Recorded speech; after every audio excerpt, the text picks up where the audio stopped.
Kalau di Jawa apa itu Pak namanya? Molimo. Molimo. Iya. Melaksanakan 5 hal gitu ya. Main, madon, makan. Gitu ya. Seperti itu. Namun kalau yang lain ada terjemahan yang lain. Oh. Tidak hanya mau bisa mau sampai 15. 10 ya. Oh, 15 Sampai malah. 15. Oke. Siap. Mantep mangan meli morotua. Morotua muring-muring mantu minggat. Gitu ya. Morotua mati, mantu mulih melu maris. Wah. Jadi maunya itu Iya. sebenarnya pakemnya 5, Iya. tetapi bisa ditambah sampai Iya. mau 15 atau mau 20 ya kalau di Jawa. Iya. Gitu. Oke, Ya, oke. itu. Inilah Ruang Bincang.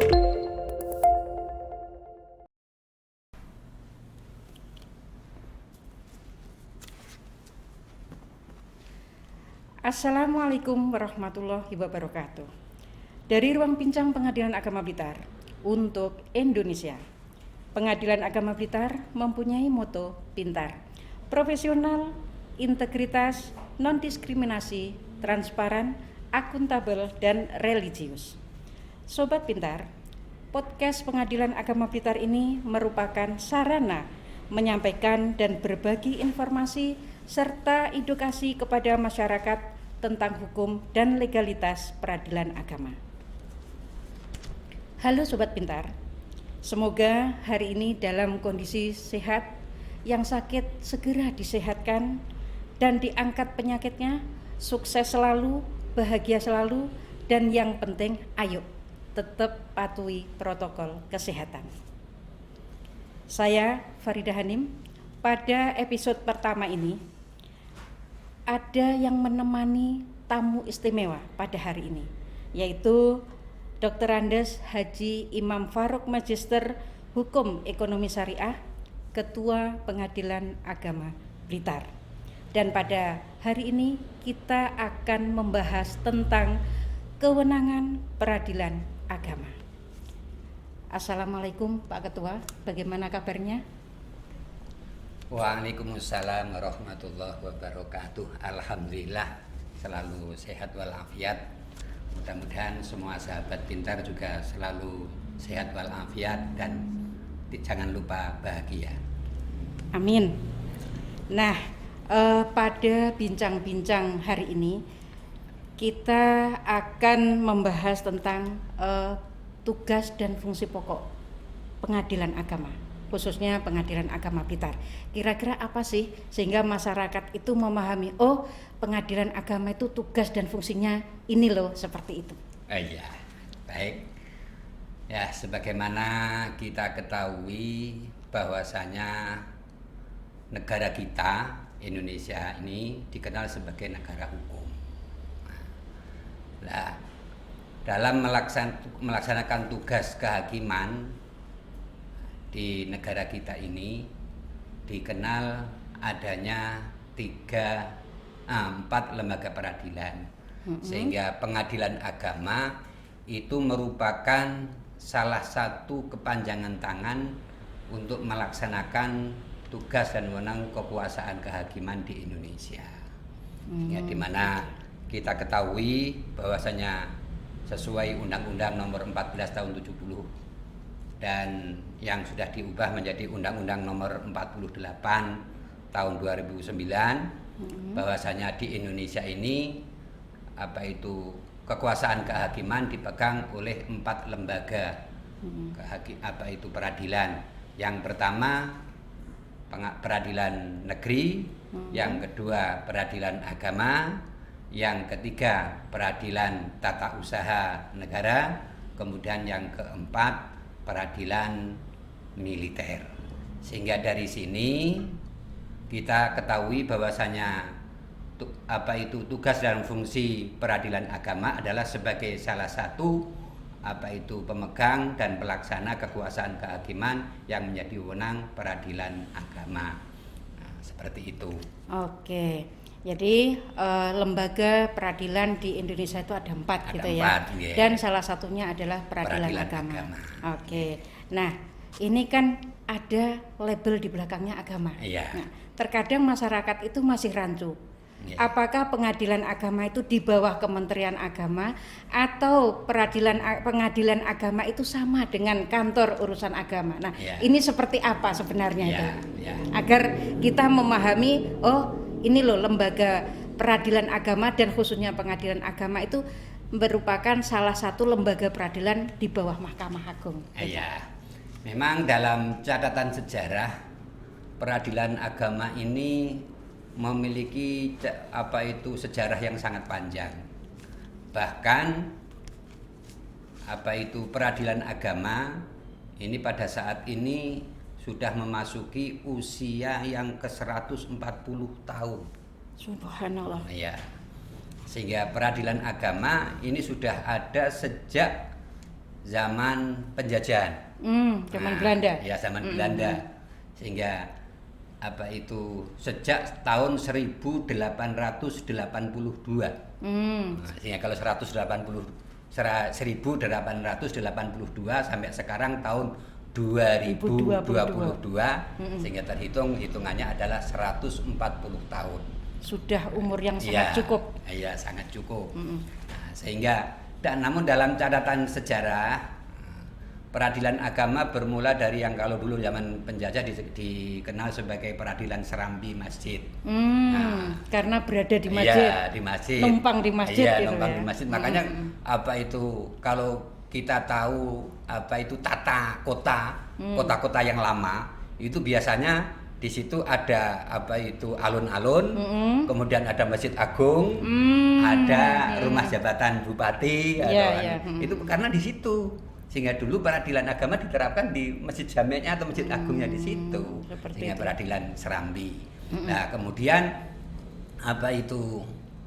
sejarah berikutnya peradilan agama pada mulanya ketika sudah Indonesia merdeka, itu peradilan agama masih dikenal sebagai peradilan semu. Kenapa dikatakan semu? Karena belum bisa melaksanakan putusannya sendiri. Sehingga setiap kali ada putusan peradilan agama, maka harus dikuatkan dulu oleh peradilan negeri, baru kemudian bisa dilaksanakan. Baru kemudian mulai monumentalnya,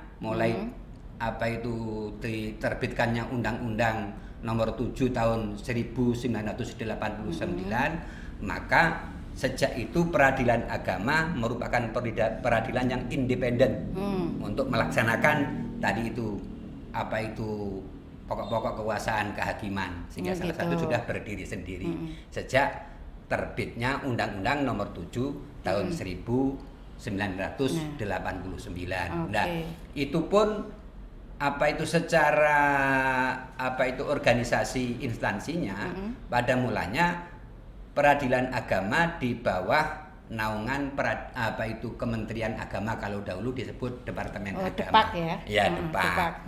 Saat itu peradilan agama masih di bawah menjadi salah satu dirjen di bawah Kementerian Agama atau Departemen Agama. Demikian juga peradilan yang lain.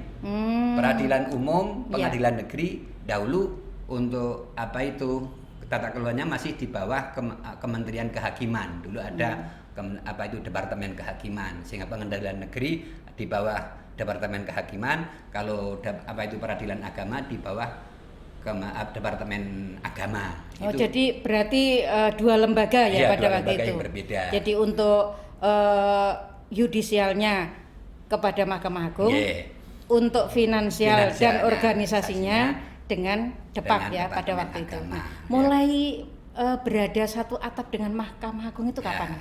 Baru kemudian sejarah berjalan, kemudian sejak munculnya Kepres nomor 21 tahun 2004, maka di situ Bapak Presiden mengeluarkan keputusannya agar semua lembaga peradilan semuanya, baik itu secara tata kelola organisasinya maupun finansialnya, semuanya di bawah Mahkamah Agung. Berarti sejak saat itu 4 lembaga peradilan berada satu atap dan sifatnya sejajar. Ya, sejajar. Oh gitu. Sehingga mulai munculnya Kepres nomor 21 tahun 2004. Sehingga sejak itu semuanya boyongan. Oh, gitu. Yang PA dari pengadilan Kementerian ya? Agama atau Dari Depak Depak. boyong ke Mahkamah Agung. Siap. Yang pengadilan negeri dari Departemen Kehakiman boyong ke Mahkamah Agung. Oh, gitu ya.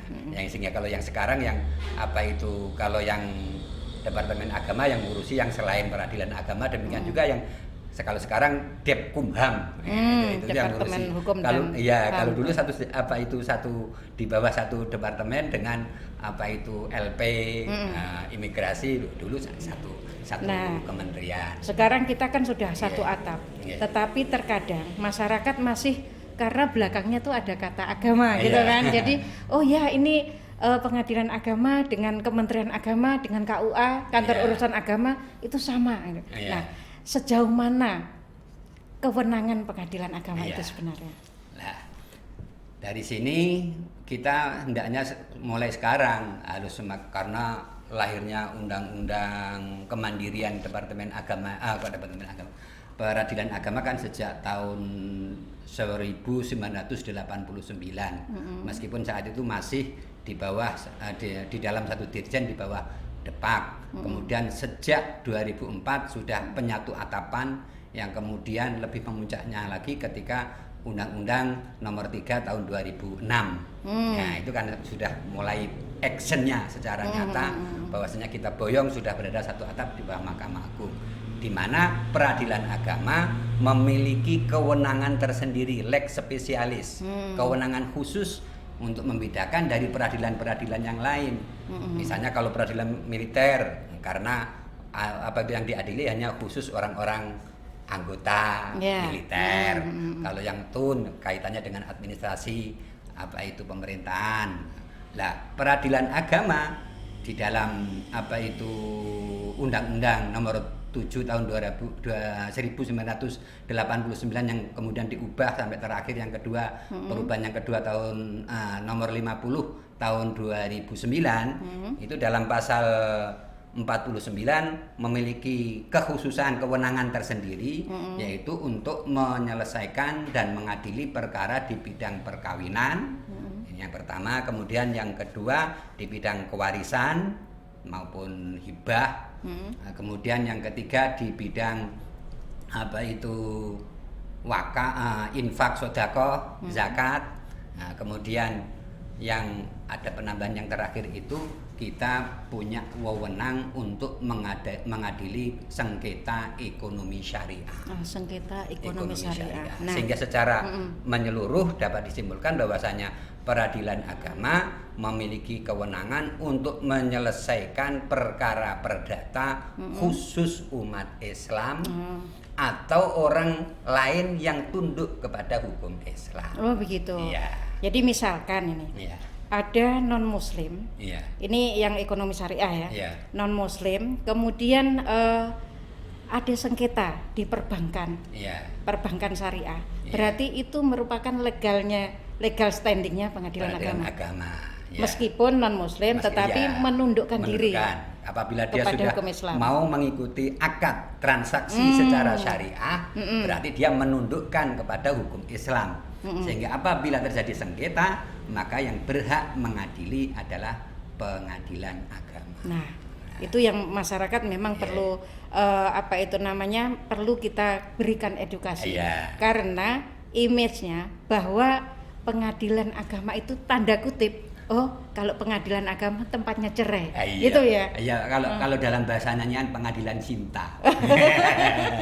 Pengadilan cinta ya, Pak ya.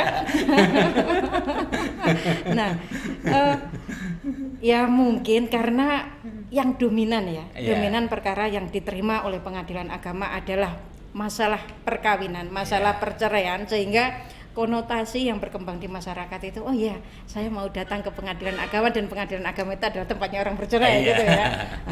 Padahal setelah kita pahami tadi yang disampaikan oleh Pak Ketua, kewenangannya itu sangat banyak, gitu kan?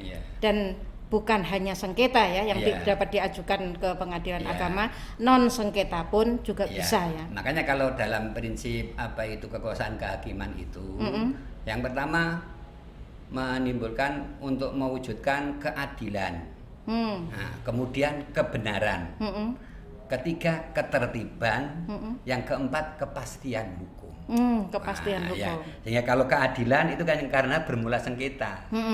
Kalau kebenaran berarti yang sesuai dengan aturan hukum. Ketertiban demikian juga itu. Sehingga gitu. meskipun tidak ada sengketa demi ketertiban. Oh gitu. Itu semua yang perlu sekarang ini, sebab semuanya sekarang ini harus serba tertib dan serba harus diupayakan semuanya taat kepada aturan hukum. Oh gitu. Oke. Nah, Pengadilan Agama Blitar ini kan perkaranya setahun lebih dari 5.000 ya Pak ya. Iya. Nah, untuk menangani perkara yang cukup signifikan seperti itu, berapa sih personilnya sebenarnya Pengadilan Agama itu? Ya. Karena di Pengadilan Agama Blitar tidak jauh berbeda dengan pengadilan yang lain, bahkan dengan pengadilan negeri, hanya kan kita tidak punya wewenang kaitannya dengan pidana. Sehingga untuk personilnya ya terbaginya sama, ada hakim, kemudian ada panitera, ada jurusita, kemudian ada kesekretariatan. Itu sehingga struktur tentang peradilan semuanya sama. Nah, kalau yang secara rinci personal di Pengadilan Agama saat ini, Pengadilan Agama Blitar, untuk menangani perkara yang lumayan banyak di Pengadilan Agama Blitar, yang rata-rata setahunnya di atas 5.000 perkara yang di ditangani. atas 5.000 perkara. Sekarang ini personel yang menangani ada sekitar 42 pegawai negeri atau ASN. Termasuk hakim ya itu, Ya, 41 termasuk itu. hakim. Ada 42, kemudian ditambah ada sekitar 18 atau 19 tenaga honorer. Oh, yang PPN-PN itu ya? PPN, oh gitu. ya, seperti itu. Sebenarnya kurang ya. Sebenarnya kurang itu. Ya, tetapi kita maksimalkan SDM yang ada sehingga kinerja kita tetap terukur, terarah seperti itu ya Pak Ketua ya. Nah, kemudian ada juga netizen ataupun masyarakat itu yang kepingin mengetahui, kalau misalkan terjadi percekcokan, apa sih yang bisa dikabulkan oleh Pengadilan Agama? Apakah hanya sudah percekcokan kemudian 2 hari dan suami istri 2 hari sudah ribut, terus kemudian nanti datang ke Pengadilan Agama langsung dikabulkan, atau bagaimana ini? Jangan sampai kayak sudah, yang penting datang ke Pengadilan Agama nanti pasti dikabulkan. Seolah-olah kayak bahasa orang umum, orang awam, ke Pengadilan Agama beli surat. Beli surat ya? Iya, beli surat. Emangnya bisa dibeli. Bagaimana itu? Iya. Nah, sehingga ini ya tetap dalam di Pengadilan Agama tidak seperti itu. Ya, tidak semua perkara itu kalau memang dikabulkan ya memang sesuai berdasarkan hukum yang bisa dikabulkan untuk terpenuhinya alasan-alasan untuk perceraian. Sehingga kalau ya sebenarnya meskipun ada alasan, kalau diharapkan jangan sampai bercerai, sebab lewat rumah tangga itu bisa menjadi sarana kita menjadi wali, katanya para kiai itu. Gitu ya. Iya, kan punya istri cerewet bisa suaminya jadi wali.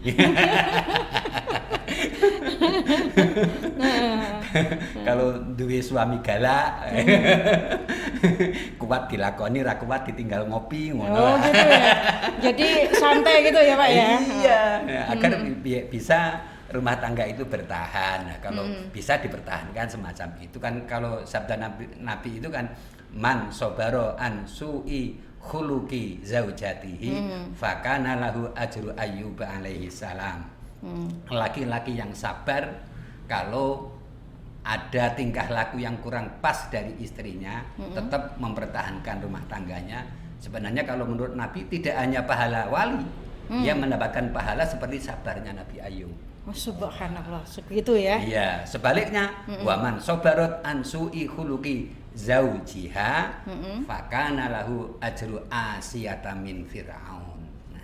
Barang siapa wanita atau istri yang sabar, kalau ada perilaku yang kurang pas dari suaminya dia bertahan, maka lewat pertahanan kesabaran itu dia berkesempatan mendapatkan pahala seperti sabarnya Siti Asia dari laki-laki terjahat di dunia. Fir'aun itu ya. Iya, Fir'aun. Gitu. Yang sampai kisahnya diabadikan oleh Allah dalam Al-Qur'an. Nah, namun kalau memang terpaksanya memang itu sebagai jalan keluar terakhir, ya ada alasan-alasan yang bisa dipahami, misalnya kalau itu terjadi berpisah sampai sudah tidak saling menghiraukan satu sama lain, kalau alasan pertama apabila melakukan perbuatan tercela. Nah, misalnya salah satu pihak sebagai peminum, pemabuk, penzina. Kalau di Jawa apa itu Pak namanya? Molimo. Iya. Melaksanakan 5 hal gitu ya. Main, madon, madan. Gitu ya. Seperti itu. Namun kalau yang lain ada terjemahan yang lain. Oh. Tidak hanya molimo, bisa mau sampai 15. 10 ya. Oh, 15. Oke. Mantep mangan meli morotuwa. Morotuwa muring-muring mantu minggat. Gitu ya. Morotuwa mati, mantu mulih melu maris. Jadi maunya itu sebenarnya pakemnya 5, tetapi bisa ditambah sampai mau 15 atau mau 20 ya kalau di Jawa. Gitu. Oke. Itu bisa menjadi alasan perceraian. Kemudian melakukan kekerasan KDRT kalau istilah sekarang ini. Fisik saja kah atau secara psikis juga bisa juga. Oh gitu ya. Yang penting kemudian bagaimana bisa membuktikan dan menyampaikan dengan baik. Gitu. Itu. Atau kemudian salah satu pihak dipidana 5 tahun bisa menjadi alasan. Atau terjadi pertengkaran terus menerus, nggak pernah ada akurnya sehingga merasa sudah rumah tangga betul-betul hilang. Udah nggak kuat juga. Iya, hilang sakinahnya. Itu bisa menjadi alasan agar bisa dikabulkan perceraiannya, asal bisa terbukti di persidangan. Gitu. Yang jelas ketika mengajukan perkara ke pengadilan, syarat administrasinya juga harus terpenuhi, kemudian posita-positanya yang di dalam dalil gugatannya, alasan-alasannya juga sudah sesuai dengan hukum syar'i dan peraturan perundang-undangan gitu ya. Dan tidak bisa jalan sendiri-sendiri. Harus saling terkait gitu ya, Pak ya. Nah, sebagaimana yang saya sampaikan tadi, barangkali ada yang masih ingin kami tanyakan. Kalau perkara yang kontensius itu seperti apa, yang ada sengketa itu yang seperti apa, yang perkara yang volunter, yang tidak ada sengketa itu yang seperti apa? Ya.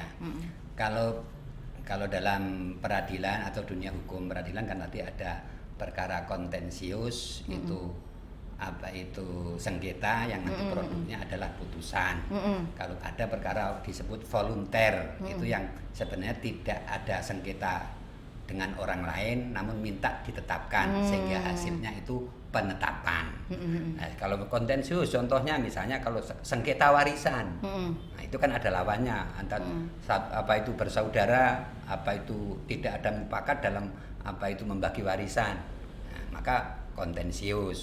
Demikian juga perceraian itu kontensius. Nah, karena ada lawannya, suami mau menceraikan istrinya, ada dua pihak yang berlawanan. Nah, kalau yang volunter misalnya sepakat minta penetapan ahli warisnya siapa-siapa, itu penetapan. Atau sepakat suami istri sudah lama menikah namun belum punya buku nikah, minta ditetapkan agar kemudian nanti bisa terbit buku nikahnya. Seperti itu. Nah, kalau ini misalkan Pak, ini banyak terjadi nih. Pernikahannya itu yang pertama itu ada buku nikah.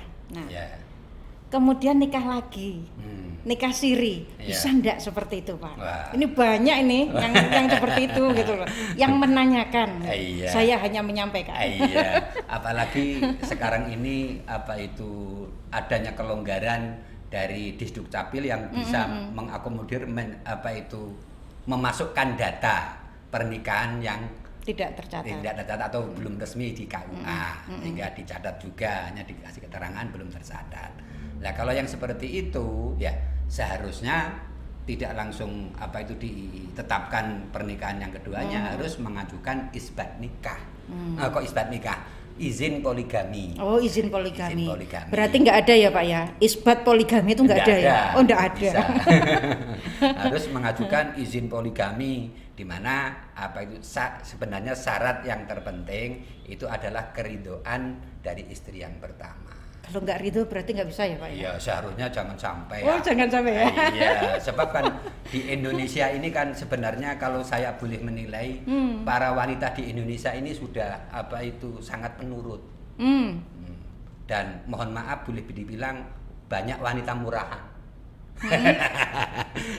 Maksudnya apa? Ya, sudah memenuhi kriteria apa yang dinyatakan Nabi itu sebenarnya a'dhamun nisa'i barokatan aisaruhum mu'natan. Bahwasanya wanita yang paling berkah itu yang ringan biayanya.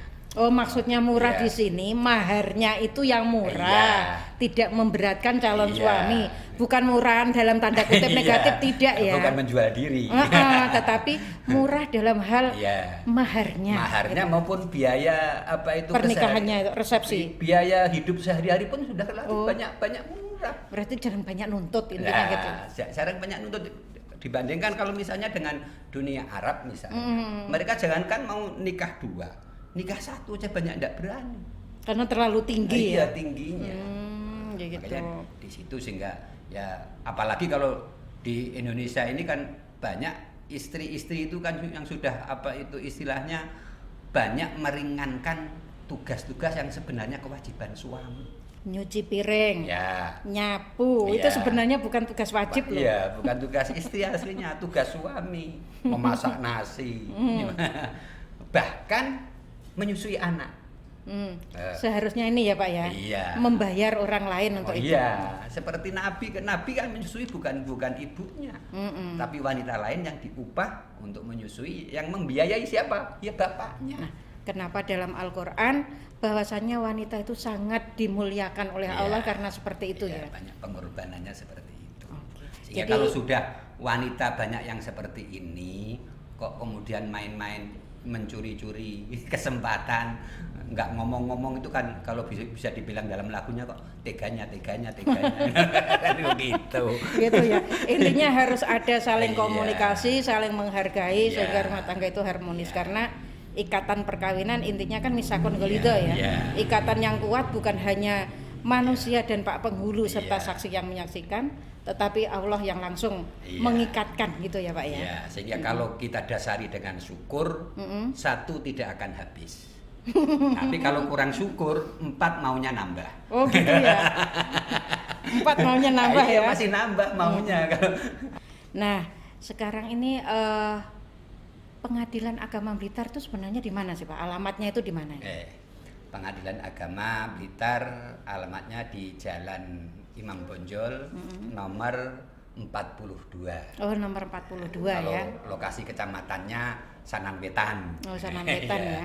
Berarti masuk wilayah kota ya. Kota. Berarti kalau yurisdiksinya berapa Pak? Berapa Yurisdiksinya wilayah? Pengadilan Agama Blitar membawai semua wilayah yang berada di Kabupaten dan Kota Blitar. Berarti Blitar Raya seperti Blitar itu Raya, ya. bisa dikatakan begitu. Berarti cukup lumayan juga luas. Kota dengan kabupaten berarti wilayah yurisdiksinya 2 begitu ya. Oke. Untuk menutup podcast dan bincang-bincang kita pada hari ini, barangkali ada statement yang akan Bapak sampaikan sebelum saya tutup. Baik. Pengadilan Agama Blitar sampai saat ini sebagaimana tadi kita ketahui bahwasanya kewenangan Peradilan Agama Blitar itu tadi sudah mencakup secara menyeluruh adalah semua perdata keislaman, mengikuti azas personalitas keislaman, sehingga semua perkara perdata antar umat Islam itu bisa dikatakan menjadi wewenang Peradilan Agama. Kalau di wilayah sini adalah Pengadilan Agama Blitar yang memeriksa perkara perkawinan, kewarisan, kemudian infak sedekah, kemudian yang penambahan terakhir adalah ekonomi syariah. Itu menjadi wewenang Peradilan Agama. Nah, yang perlu kita betul-betul sampaikan sampai saat ini, meskipun sebenarnya kalau secara tadi perundang-undangan kita sudah tahu kedudukan peradilan agama seperti itu sebagai salah satu pemegang kekuasaan kehakiman. Namun secara realitas yang masih kita agak sangat sayangkan, masyarakat masih memandang sebelah mata ke pengadilan agama. Masih banyak yang tadi menganggap seolah-olah orang-orang PA itu tidak jauh berbeda dengan Mudin atau pegawai KUA. Makanya kita harus tahu bahwasanya secara undang-undang protokoler itu sesuai Undang-Undang Nomor 9 Tahun 2010 yang kemudian PP-nya Nomor 39 Tahun 2018, kemudian yang terbaru PP 56 Tahun 2019, bahwasanya di sana digariskan bahwasanya kedudukan pengadilan agama itu setara sama dengan peradilan lainnya. Berarti sejajar. Sejajar. Ya. Sehingga misalkan nanti ada undangan kenegaraan antara pengadilan umum, peradilan umum dengan peradilan agama sejajar. Kalau misalkan di ibu kota provinsi, peradilan tata usaha negara, militer juga sejajar. Seperti sejajar. itu ya. Misalnya kalau yang di ibu kota provinsi ada 4 peradilan yang diundang 4 peradilan. Kalau di sini adanya hanya peradilan agama dan peradilan negeri, ya 2 yang dipanggil, yang diundang. Kemudian ya sejajar. Bahkan dalam penyebutan, dalam pembukaan ya disebutkan secara bersama-sama seperti itu. Ini yang masih banyak belum diketahui. Sehingga kalau apa itu dirasa Pemda menganggap perlu masukkan Forkompimda, apa itu ya harus masuk. Kalau enggak, karena demi menjaga netralitas dan independensi peradilan, tidak semua. Seperti itu ya. Oke. Cukup Pak Ketua? Oke. Sobat Pintar, jadi pada hari ini bahwasanya tentang kewenangan peradilan agama, yaitu intinya yang pertama adalah yang mengajukan adalah orang yang beragama Islam, menganut asas personalitas keislaman. Yang kedua, bahwasanya ketika mengajukan harus mempunyai syarat-syarat administratif dan syarat-syarat yang alasan-alasan yang ditentukan oleh undang-undang dan alasan-alasan secara syar'i. Sobat Pintar, kita sampaikan terima kasih kepada Pak Ketua Pengadilan Agama Blitar yang telah memberikan waktunya kepada kita sehingga kita ada sedikit wawasan dan tambahan pencerahan. Mudah-mudahan ini bermanfaat untuk Sobat Pintar, dan jangan lupa subscribe serta follow di media sosial Pengadilan Agama Blitar. Demikian, kita akan jumpa lagi di Ruang Bincang episode selanjutnya. Terima kasih Pak Ketua, terima kasih Sobat Pintar. Assalamualaikum warahmatullahi wabarakatuh.